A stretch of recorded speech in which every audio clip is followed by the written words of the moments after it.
Hey, Steve here. Welcome back to Big Bore Guns. Today I'm going to be doing part 2 on the Taurus Tracker. This is the 44 Magnum model with a 2.5-inch barrel.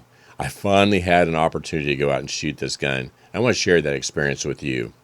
Now, my intention was to go out in the middle of the desert and do some very detailed testing with the different ammunition I had, but then this happened. Hey, Steve here. I appreciate you watching this video. Just a little bit disappointed right now. I was actually headed out to the Arizona desert to do some shooting with a new firearm I purchased, this Taurus 44 Magnum. And when I got out there, the place I usually shoot at, there's fire warnings, and it said that you could not shoot at this time. You know, you can't use any firearms. You just are very restricted because of the dryness of the desert, I guess, right now. It's been, I don't know how dry it really is. I think it's kind of the first level of awareness on that. But then I headed off to another area where I thought would be really good to do some shooting. It's a little more open. And when I got there, it said, this is state land.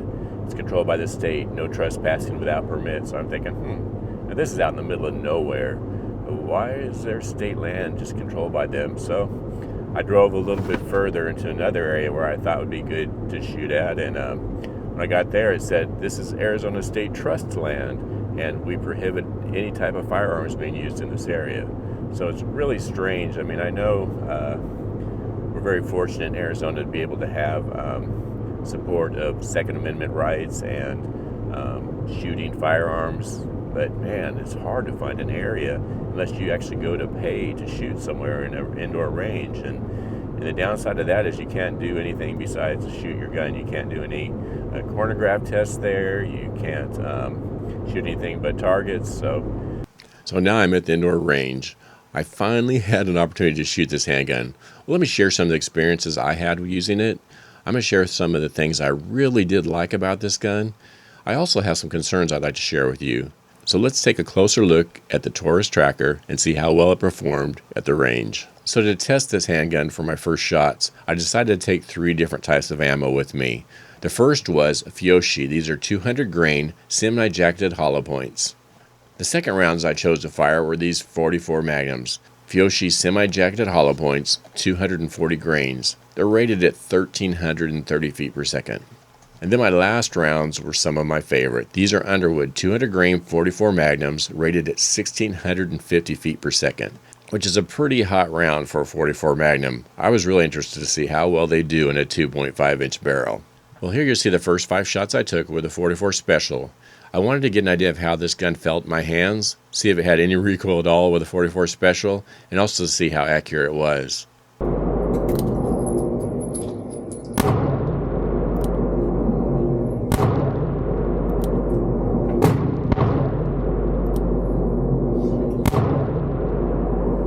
As you can see, the recoil was very light, and it performed very, very well. So then I stepped it up to the 44 Magnums.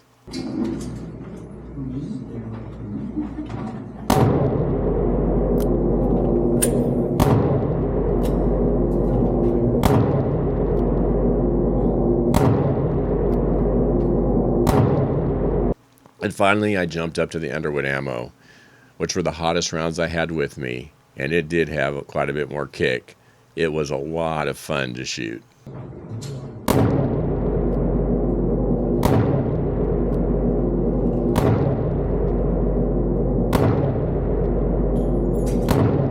So let me share with you first some of the positive things about this gun.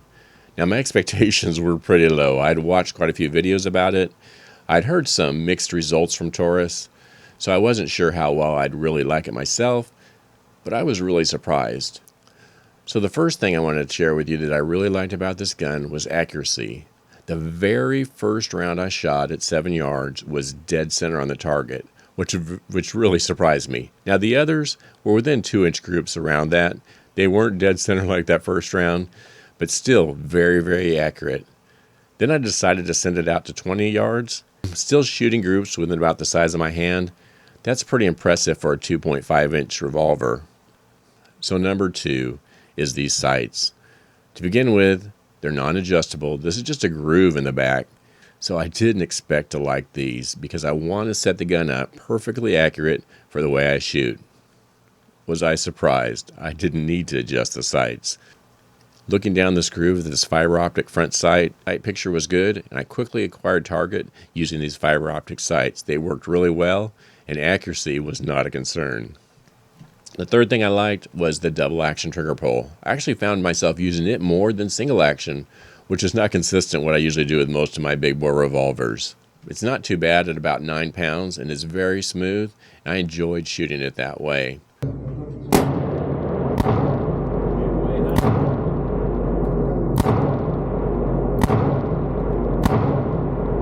The fourth thing I liked was the balance. I mean, this gun is very well balanced for my hand. Now, if you have smaller hands, it might be a little more difficult, but I just felt that everything weighted really well. The barrel wasn't overly heavy, it matched well with the gun, and it sits really easily in the hands.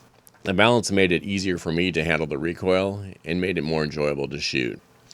So what are some of the downsides? Well, I have two main concerns using this handgun. I'm going to share them with you. Now, this is just my personal experience, so don't go 100% by that. Read some other reviews. Hey, and if you have one of these revolvers and you'd like to comment below, I welcome those comments. Share your experiences with me. But the first concern, and the biggest one, was I had a malfunction. So as I progressed through different rounds and I got to the Underwood ammo, this happened.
Eject it,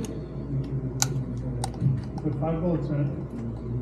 So don't worry about those first couple of shots. You're getting used to the gun. So now you're going to work out. It looks like you put 2 in the target and 3 out, right?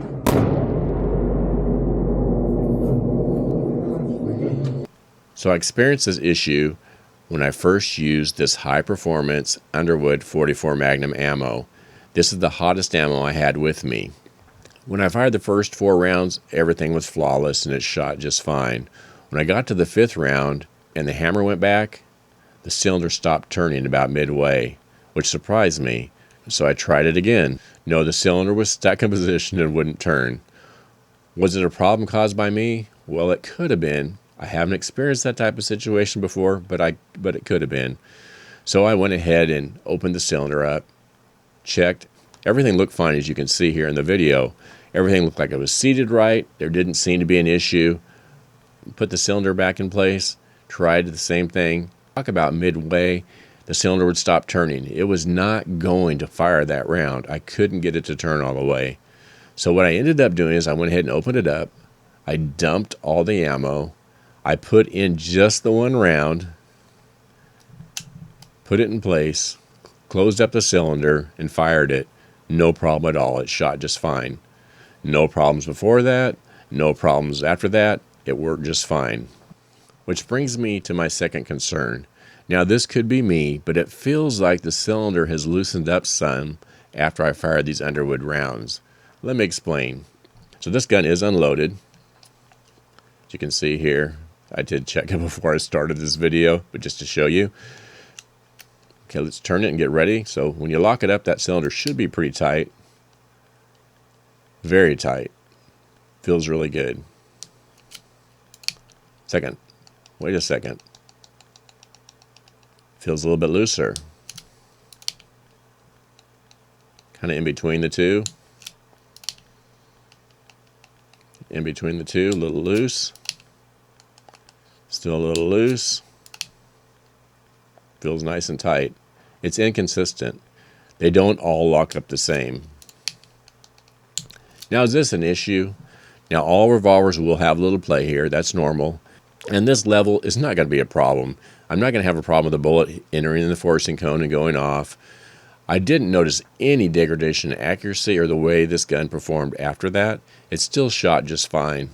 But I do have a problem with consistency and how loose this cylinder is when it's locked in. It just is not consistent.